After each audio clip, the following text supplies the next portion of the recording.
গোমতী জেলার এক নাবালিকাকে বিয়ে দেওয়ার জন্য ব্যাঙ্গালোর নিয়ে গিয়েছিলেন তার মা। পরবর্তী সময় তার বাবা ত্রিপুরা শিশু সুরক্ষা অধিকার কমিশনের নিকট অভিযোগ জানালে তারা বেঙ্গালুরু প্রশাসনের সাথে যোগাযোগ করে অবশেষে নাবালিকাকে উদ্ধার করে আনলেন।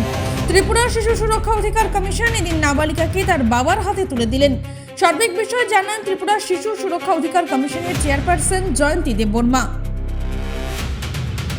গিয়েছিলাম মার কাছে, তো ওইখান থেকে মা আমাকে বাড়িতে আসতে দিচ্ছিল না, অন্য জায়গায় বিয়ে করে দেওয়ার জন্য মতলব নিয়েছিল। তার জন্য আমি পালিয়ে আসছিলাম, তখনই আমাকে পুলিশ ধরে নেয়।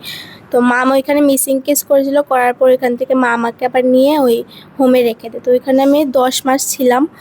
ধরা করার পর আজকে আমি এখানে এসেছি। আজকে আমাদের ত্রিপুরা শিশু সুরক্ষা অধিকার কমিশনের তরফ থেকে এবং গোমতী ডিস্ট্রিক্টের চাইল্ড ওয়েলফেয়ার কমিটির চেষ্টা এবং ডিসিপিওর স্টাফদের প্রচেষ্টাতে আজকে আমাদের এখানে ব্যাঙ্গালোরে নিয়ে যাওয়া হয়েছিল মেয়েটাকে চাইল্ড মিটে যাওয়ার জন্য। ওর মাই নিয়ে গিয়েছিল গত 2025 মার্চে, এবং তখন থেকে যোগাযোগ করে আমরা প্রতিনিয়ত যোগাযোগের মাধ্যমে আজকে মেয়েটি আমাদের ত্রিপুরা রাজ্যে ফিরে এসেছে। আমাদের ত্রিপুরা রাজ্যের মেয়ে ত্রিপুরাতে ফিরে এসেছে।